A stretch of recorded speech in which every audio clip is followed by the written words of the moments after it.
Bonsoir à tous et bienvenue dans cet épisode 3 du podcast BDSM. Je suis Ghost et je suis accompagné de... Alia, Bonsoir Alia. bonsoir. Comment vas-tu? Eh ben, ça va, et toi? Je suis ravi d'être enfin en vacances et c'est faux. C'est faux, on enregistre ça à l'avance pour pouvoir profiter de nos vacances de Noël. C'est votre petit cadeau. Joyeux Noël. Joyeux Noël! Exactement. De quoi allons-nous parler Alia ce soir? Eh bien, je ne sais plus. Nous allons parler des différents événements BDSM. Est-ce que tu peux en citer un par hasard? Un donjon? Comment? Un donjon? Alors ça c'est un lieu. Ah! Et oui. Un munch! Oui. Oui! Qu'est-ce qu'un munch? J'ai gagné 100 points, trop bien. Oui, bravo. Tu gagnes un petit camembert bleu. Ouh! Et là, tous les jeunes n'auront pas la ref, et tant pis. Non, non. Du coup, qu'est-ce qu'un munch? Un munch? Oui. Un munch, C'est pas une chips. Non, ce n'est pas un monster munch comme la plupart des gens peuvent le penser.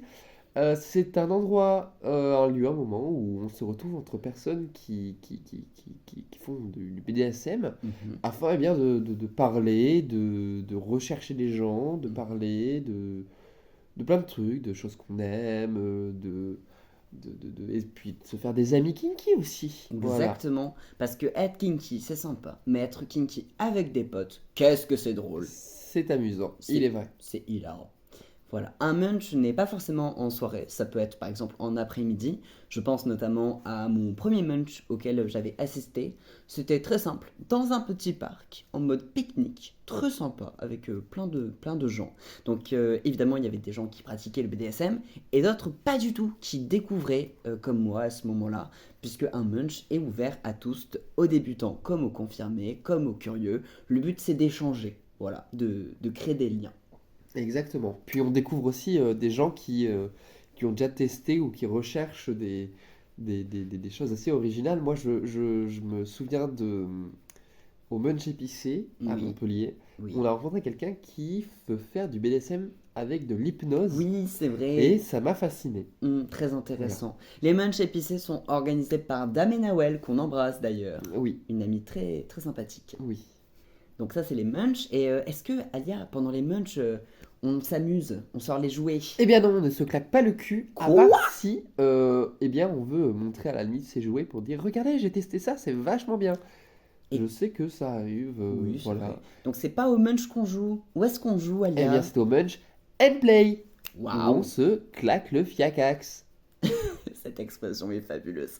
Effectivement, voilà, il y a une petite subtilité. Munch, on se rencontre, on discute, on boit un verre. Munch and play, on se rencontre, on boit un verre. Et on se claque le cul. Exactement. Avec consentement, Bien toujours. évidemment. Voilà, donc un munch and play, ça peut avoir lieu dans un donjon, ça peut avoir lieu en privé. La différence principale, si jamais vous voulez aller à un événement et vous ne savez pas exactement si c'est un munch ou un munch and play, petit indice au niveau des prix. Un munch sera toujours gratuit, un munch and play payant. Oui, Voilà. et souvent ça pique le cul. Oui, et le BDSM, malheureusement, c'est un budget, mais qu'est-ce que ça en vaut la peine? C'est un avant-goût de ce que tu recevras pendant la soirée. Après, le BDSM DIY, ça fonctionne aussi. Oui, bien Une sûr. cuillère à bois fait très bien le travail, moi je Oui, trouve. une planche à découper. Oui. Aussi, donc Munch and Play donjon, principalement, hein, qu'est-ce qu'il y a d'autre comme lieu à part les donjons? En général, c'est privé, parce que c'est plus facile de jouer dans des lieux privés. Tu t'y connais plus que moi, donc là-dessus, c'est bon, moi je suis perdu à partir de là. Ok, super. Sinon, il y a les toujours event un peu BDSM, mais c'est plus du vanille épicé. Les soirées techno avec des spectacles BDSM, on peut en parler aussi. Je crois que tu n'as jamais vu ça. Non, mais Ok. parle-en. Bien, j'y ai assisté une fois seulement, mais c'était ma foi une très bonne soirée. Enfin non, deux fois. Une fois où j'ai assisté, une deuxième fois où où je faisais partie du show. Oh, oh, oh. Mais globalement, de la musique alternative, des sons techno, des bonnes basses et sur la scène des spectacles. C'est à ma première soirée techno que j'ai vu du Fireplay. C'était fou, Oui, c'était super impressionnant. oui. Et truc drôle, c'est que je m'étais fait remarquer parce que j'avais 3 pupilles en laisse. Je flexais un petit peu. Des pupilles adorables. J'adore les pupilles. Bref, donc je flexais un petit peu. Du haut de mes 1m63, ça a boosté mon ego d'avoir des pupilles beaucoup plus grands que moi. C'était très drôle. Le tableau était drôle. Et pendant la soirée, j'ai croisé du coup quelqu'un avec sa soumise. Et j'ai vu plus tard qu'ils étaient sur scène. Et en fait, Vraiment, le Dom avait l'énergie du Dom. Je pourrais pas le dire, mais je l'ai croisé et de suite j'ai su, avant de voir sa soumise, oh lui c'est un Dom. Lui, personne le domine, lui. Vraiment, une aura folle. Voilà, donc les soirées techno, c'est sympa. On embrasse notamment Du Bruit dans la cage qui organise des events BDSM et qui, grâce à eux, j'ai pu perf à Paris. C'était une très bonne expérience. J'adorerais revenir. S'il vous plaît, reprenez-moi. Mais ils font des trucs vraiment chouettes et des trucs LGBT aussi. On apprécie.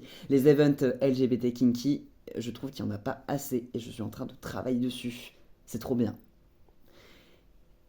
Et ensuite, les soirées esclaves, tiens. Est-ce que tu vois ce que c'est? Bah alors je me doute que c'est pas on montre des tupperwares à ses potes. Et si, c'est exactement ça. C'est les Ben soirées voilà, de eh ben super. voilà, les tupperwares. Parlons-en justement des soirées tupperwares. Non, C'est pas le podcast. c'est pas le Ou alors podcast, on mince, l'appellerait Tupperware et on ferait un jeu mot avec ware. non, là tout de suite je l'ai pas. Ok. Soirée esclave, eh bien je suppose que tu montres ton esclave Mhm. à tes amis maîtres. Et peut-être qu'il y a aussi de l'échange Alors, ou de la presque. vente. Oui, tu De la y vente, es. c'est Les terrible. soirées esclaves, c'est une vente d'esclaves. Donc, pour le moment, j'en ai vu, j'ai jamais assisté. De ce que j'ai vu sur FetLife et autres réseaux sociaux kinky, ces soirées s'appellent les ventes aux esclaves. Et en fait, le but de la soirée, c'est que l'esclave va devoir essayer de se vendre auprès d'autres maîtres. En mode, moi, je sais faire ça mieux que moi. Enfin, se mettre en avant.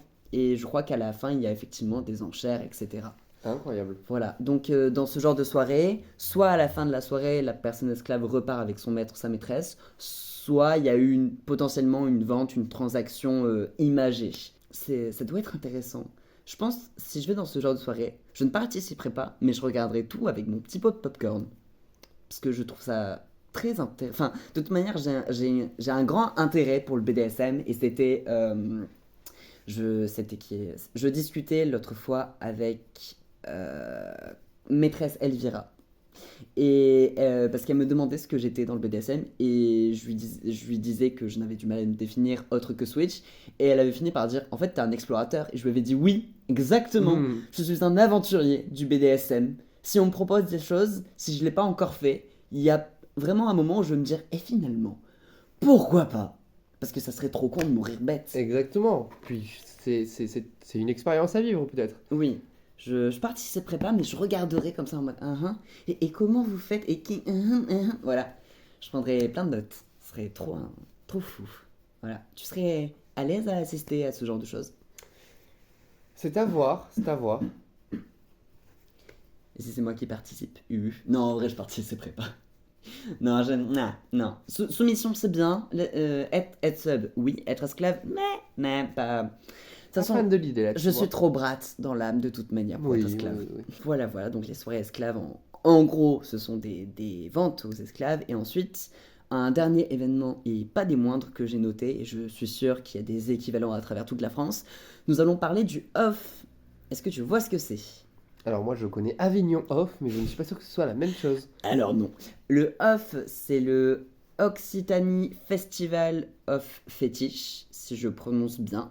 Donc il y a eu la première édition l'année dernière, 2026 deuxième édition. C'est dans le sud de la France, non loin de Montpellier. C'est un festival de 2 à 3 jours, où pendant 2 à 3 jours, c'est que du BDSM, dans un lieu privatisé, en général un château. Je trouve ça fou. Un château, rien que ça. Rien que ça, oui. Ah bah oui, ça se donne les moyens. Ah oui, bah oui. Et je crois que c'est comme organisateur, nous retrouvons les propriétaires du club Le Privé 34. Je ne suis pas sûr des autres organisateurs, donc je ne vais pas les citer, mais s'il y en a d'autres, on les embrasse. Et 2026, c'est la première année où nous allons participer. Oui, faisons ça. Voilà, on pourra vous raconter si jamais ça vous intéresse. Mais exactement. De base, je me disais que ce serait chouette d'y aller un jour, mais j'attendais l'occasion. L'occasion se présente puisque j'ai ma chérie à mes côtés et j'ai des amis de confiance et adorables à nos côtés, donc on va Ouais. bien s'amuser. Ouais, ouais. Qu'est-ce qu'on peut rajouter dans les events BDSM? Bah dans les événements BDSM, il y a tout ce qui est B...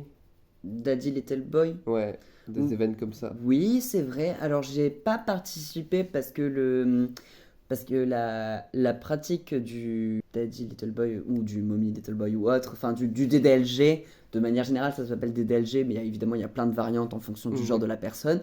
Ça, je l'exprime soit avec ma chérie quand elle est dans son rôle de momie, soit avec des amis. Et encore des amis de confiance. Parce que je ne suis pas à l'aise pour faire ressortir mon côté Little Boy avec tout le monde, loin de là, c'est quelque chose de très privé. Donc faire ça dans un event avec des gens que je connais pas, c'est mort. Mais j'ai vu qu'il y avait quelque chose qui s'appelle les parenthèses de Bliana, que c'est organisé à Nîmes, et que ce sont des soirées où ça ne play pas, c'est vraiment un moment de douceur entre Caregiver et Little. Je trouve ça très mignon. J'y participerai pas, mais j'applaudis le concept. Ouais, c'est intéressant. Et puis, comme autre concept intéressant, il y a bientôt les Queeros. J'avais dit, j'en avais vaguement parlé tout à l'heure, mais je peux un peu développer. Je peux un peu faire ma pub. Mais oui, mais vas-y. Allez, soyons fous.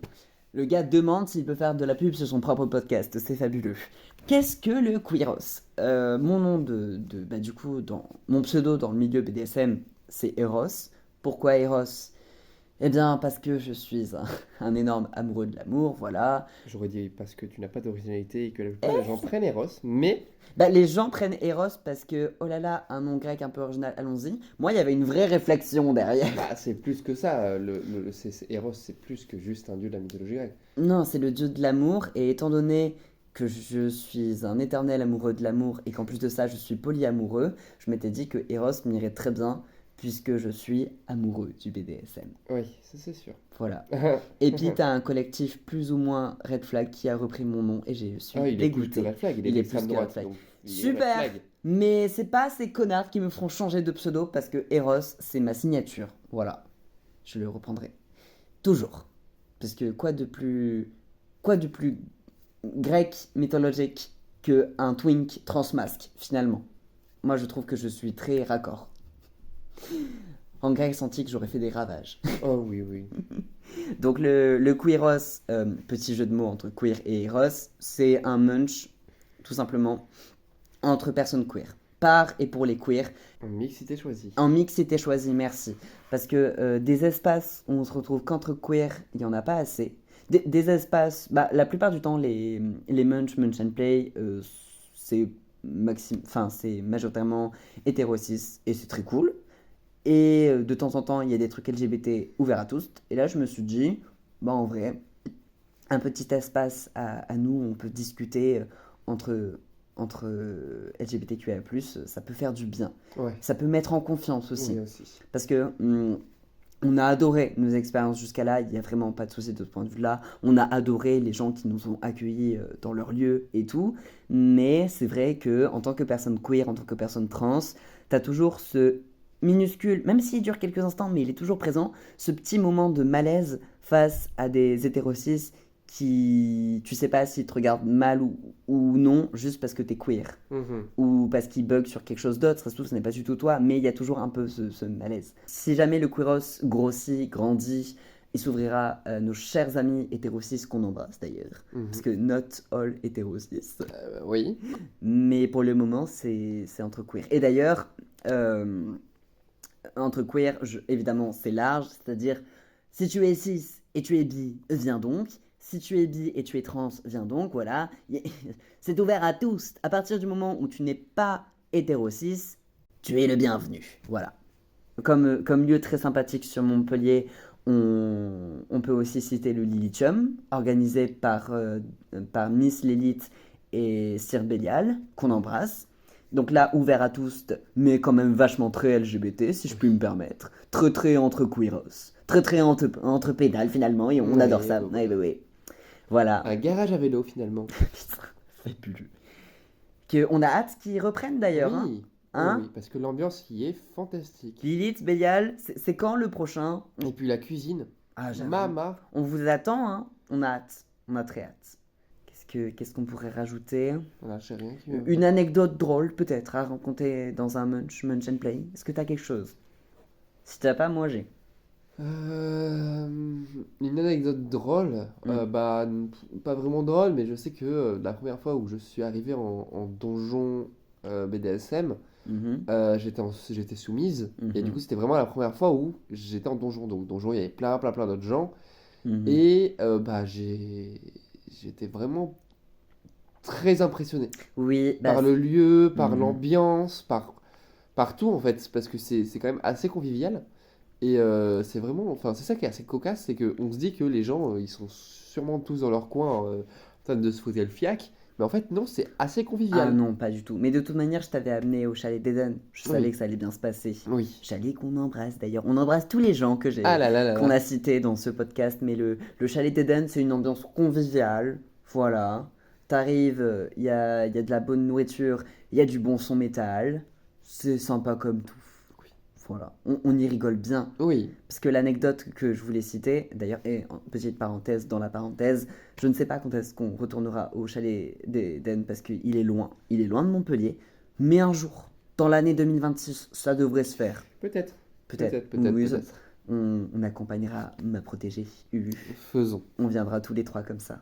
faisons comme ça. On la racontera ce qu'ils ont raté. Oui, Je ferme la parenthèse et je raconte l'anecdote. T'es chaud? oui. Parce que ça s'est passé au chalet d'Eden, j'ai découvert un jeu, mes amis, un jeu très très drôle. Nous sommes en... Tu sens que c'est la fin de soirée, mais que les gens ont encore un peu d'énergie. Mais tu sais qu'après deux trois jeux, ça sera terminé. Et là, un jeu se déroule sous mes yeux qui m'amuse très fort.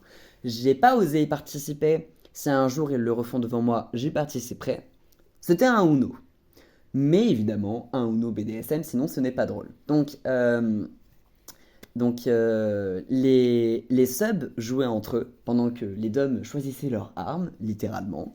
Et en fait, c'est très simple. La première personne qui gagne le Uno n'a plus aucune carte, donc est safe. Par contre, les autres, chaque couleur, c'était un instrument. Et chaque chiffre, c'était le nombre de coups que la personne allait recevoir. C'était super drôle. Et je pense que je vais reprendre cette idée et y rejouer un jour. Voilà, c'était ma petite anecdote. Comme quoi on passe des moments conviviaux. Ouais. Quelque chose à rajouter? Non, pour l'instant, j'ai pas d'idée. Eh bah parfait. Eh bah merci à tous d'avoir écouté ce petit podcast. C'était Ghost. Et Alia, On vous remercie, prenez soin de vous et surtout, restez kinky. Et bonne fête! Bonne fête, bonne fête. bonne fête! Joyeuse Pâques.